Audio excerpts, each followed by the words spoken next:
And that gets into the next part of this video, which is good things. What good things is he doing? Executive orders, baby. Executive orders. So the other thing too is, with the people need to remember this too. Okay, like Trump is not perfect. His nominees for different positions, they're not perfect, right? So we do need to keep that in mind, because Trump is not a savior. Trump is not. He's not Jesus Christ. He's not infallible. Exactly. We're not claiming him to be anything close to that. Okay. But again, I think he recognizes there's a reason he's there. Well, obviously he said it, so he does recognize it. And not that we need to, just follow in line and do everything he says and believe everything he says or anything either. But I don't know. It's the tone and the spirit around this address was just totally different. Totally different. I agree. Totally different. It really was. I would say I felt good spiritual things. I would even say I even felt the spirit behind some of the things he was saying. Mm-hmm. It's like he's going to make justice for all rather than attack your political opponents. Yeah. He's gonna make content of character more important than skin and gender. He recognizes that God saved his life to make America great again, meaning his whole life's devotion and purpose is not selfishness, is not to look good in the political arena. It is to do the right things for this country. And you know what? I think that means even letting America suffer in certain ways to get better. So meaning is like, so for example, he's like halting some of the benefits for people. That like you have to get control of these things. Mm-hmm. I've been in financial straits in my family with my wife and I, and there's times where you have to just put a stop to bloody everything. Say what's going on, figure out what's going on, what's going wrong, and make some cuts before you start spending another dime. Right when it gets serious, I've been there. Yeah, and it's just like I guarantee pretty much everybody has. Yeah. Right. All right. Let's go to. So let's talk about Trump's executive orders here. What have you noticed any reactions from people, online or even in this space? Have you been hearing anything from people about like what they may or may not like? Me personally, I don't like executive orders.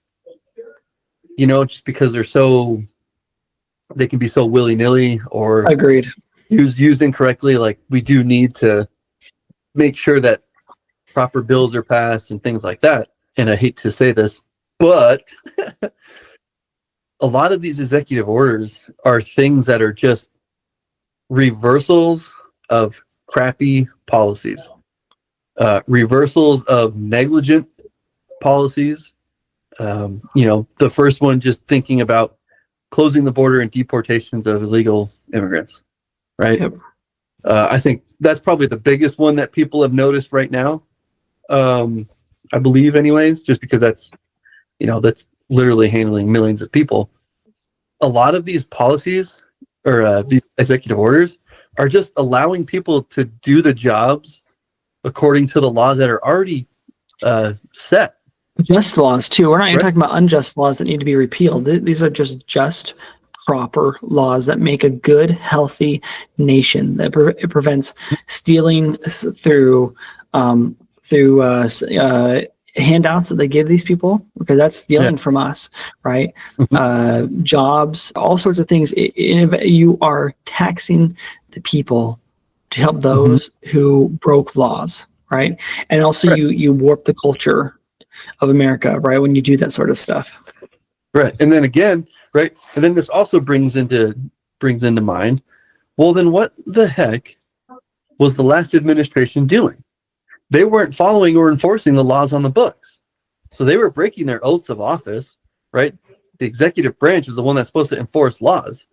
All the crap that the news and all these other politicians were giving Trump and the Republicans about the border bill and all this other kind of stuff, like, you already had the power to do this stuff.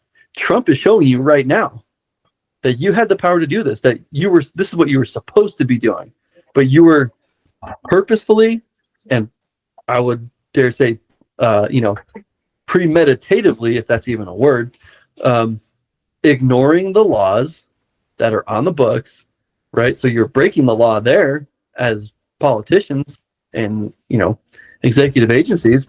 You were willfully negligent and ignoring laws. So this just flies in the face of all the stupid things that the leftist media and politicians were saying about Trump and Republican politicians, lying about those things, because it's so simple and truthful and common sense. It just shatters all the arguments and lies that the enemy was making, that the opponents were making. There's a reason why people in government leadership intentionally screw up with these laws and create these scenarios. And it's not love, it is harm, and it is selfishness. Let's check this fast. Rounded up this first week. These are people with convictions for things like rape and for murder and all kinds of other things. They say, listen, we're not going after the average person here who has built a life and a family. That's not our priority, although we do believe that they're here. But Ryan, what if the rapist and the murderer and the arsonist and all these other, illegals did create a family while they were here? I don't care. Sorry. They pick the whole family too. It's like, I'm sorry. It's like, if you're, I think it's, what is it, the 14th Amendment? The birthright citizenship stuff. I think that's the 14th. I don't remember. Yeah. That does not apply to illegals having children in this country, because they are not rightfully born into this country. It sucks. They're not subject to our laws because the parents are. It says the parents have to be subject to our laws. Well, they are not subject to our laws because they are not our citizens. Therefore, it does not qualify. It is gross misinterpretation to do anything else. Legally, we want to go after the bad guys who should not be roaming this country. The president's efforts to overturn the constitutional protection of birthright citizenship was shut down by a federal judge. What's the president's end game here with? That's why I sit and play, because I knew this was coming next. I was like, hold on, let's because they're talking about this. Yeah. I really think he wanted to get it into the court system and see how quickly he could get it to the Supreme Court. I mean, Doug's excellent reporting on this. Right away, of course, it was handled by a judge in Seattle. Of course, you're going to file there in that Ninth Circuit area if you're trying to stop something that's a conservative policy. But President Trump may have to go way beyond the courts. This may be a situation where it's decided if you're going to amend the Constitution, you got to actually amend the Constitution. See, this is what also took me off when I watched this. Is like, there's no needed amendment to the Constitution. That amendment is clear as day. Yep, it's already in there.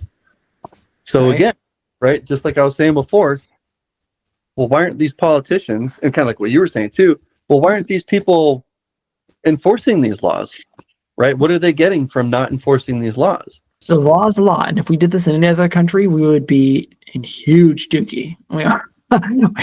We'd be sent off. But let's watch this. I thought this incredible images over the weekend as we see nonstop action on immigration crackdowns across the country. A flood of ICE raids leading to more than 1,000 arrests and more than 500 ICE detainers. These are added to the list that we saw over the course of last week. Moments from now, I'll speak with DEA agent in Colorado who was involved in this early morning raid on what they said was a makeshift nightclub party that they pulled people out of, and that there were many members in there of the violent Venezuelan gang Tren de Aragua. But first, let's go to our correspondent, Alexis McAdams, here in New York with the latest. Hi, Alexis. Hi, Martha. Well, this is what Trump said on day one when he was campaigning. He was going to go after what they said is the worst first on the streets, arresting migrants who they say committed a wide range of crimes like drug trafficking, gun charges, and child sex crimes. And those raids are far from over. Hey, wait a minute. I think the president's happy, but we're going to make him laugh. Wait, what? I mean, but we should love them anyways, shouldn't we? I love them enough to see them go make better things in their own country. And that's but I mean, here's the truth, right? If you are a good person and you're going to make good things happen here, and I hope you, and if you maybe you do get left, you do get deported, or you choose to leave because the chance of deportation is so high, but you were a very decent person, then go elevate the country you came from, right? like do something good there because your countries need it. Obviously they need it because you wanted to leave, right? And if you must come to America, do it the right way. That way you're not harming, the country as a whole. And that's the problem with the handouts that our government gives now, right? When you see those videos of the people crossing the border and stuff like that, how many of them are young males? Almost all of them. Yeah, right. Yep, almost all. Military age young males, and many of them, hundreds of thousands of them, we already know are militants from other countries, right. China. Yeah. so not only is it that, but right when you start to just have handouts and make life easy for people, what's going to drive a man to? And I'm saying man because I mean man, not like mankind, but like what's going to make these men strong to fix their own countries? Nothing, because they can go somewhere else and mooch off of somebody else, right? So not only is America's policies or lack of enforcing proper immigration policies, not only is that hurting our country, but it's hurting the world because we're taking strong men that would hopefully be good for their own countries. It's taking them away from their country to make their countries better because they just see, oh, we can just do handouts over there and get a good life over there. Now, I get it. America's freaking awesome. You can make your life what you want here, right? I'll never crap on that. That's great. Come here, do it right, and you will have a great opportunity to do it. But when you're just coming here to mooch, you're not a strong person in any way, shape, or form. You're not helping anyone. You're not helping our country or your local. If all those people that tried to flee Afghanistan when Afghanistan fell, if all those people had stood up like they could have when we were there for 20 years, that would be a whole different country. But they just wanted American money when we were there. That was all. And we would just hand it out. Yeah, and that's the problem. You would just hand it out. I remember the story I wanted to share, which is that I had a mission companion from Denmark. And I met him, and he was like, oh, yeah, well, my mom's American. My parents actually used to live in the U.S., but the church did something, right? You remember where the church was kind of gathering all saints to them, right? Like in the beginning of the church, there was a very active thing, come to Zion. And then after that, that commandment really wasn't in order so much, but people just naturally just kept coming to Utah. Yeah. But then, I think it was back in the 80s or something, whenever it was, the prophet was telling people, don't come here anymore. Stay in your own country, spread the gospel, build up your country where you're at. Yeah. We need the gospel in those countries. We need the people to have your influence. And so his parents literally moved out of the States to go back to his father's home country of Denmark. Oh, wow. Where they raised their 10 kids. Dang. Which I was like, well, that sucks because I think they should just stuck with the mom's side, and he also thought it sucked too, actually, because Denmark is a super immoral country. But he's a great guy, but like I was blown away by that. Like, okay, so that's just evidence alone that hey, like that's evidence alone that you can make a difference. Stay where you're at, even though you could come to a place that would be easier. And even possibly more prosperous for you, right? Spiritually and temporally. Like, stay where you are, lift where you stand. Nowadays, especially a lot of these saints I've noticed, they follow the progressive path, which is like, you know what? I feel emboldened to get into politics to make a change. And it's not a righteous change, right? These are people who love communist ideologies, Marxist theories. Well, right? It's all based off of feel-good ideas. Well, but also the reason why they're so empowered to go into to start shaping the government and stuff is because they are now adapting the principles of a religion that is a governmental religion, right? Yeah. It is a government-based religion. That's all communism is. And Marxist theories and ideologies these are communist religion. Government power-based religions, which is totally different than our religion and Christianity in general, which is a agency God-based religion. That understands the government is not the ultimate power. Exactly. And that government's not the ultimate caretaker nor savior. In fact, government should be limited insofar as it can provide for keeping us safe.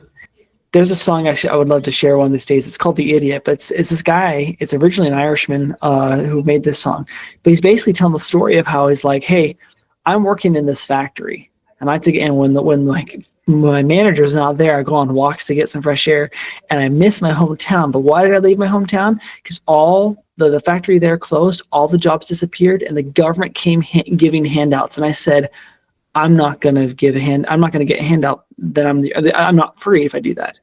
And so he left to go get a job somewhere else. And because self-respect, he talks about having self-respect, right? In a hard-earned check is better than laying down. That's actually from the song. It's like, an idiot though. Why does he call himself? Because he's saying, because he says basically, it's like, I guess that makes me an idiot that I would leave a place I love and I miss so stinking much because I value my freedom more than that. I guess that makes me an idiot, right? Because he still has that conflict within himself, which is like, I miss my hometown. He has no desire to take the government dole, but he does miss it. Right. So he created this conundrum form where everyone else gets to enjoy their hometown, but they're also losing their moral character. And he left. Yeah.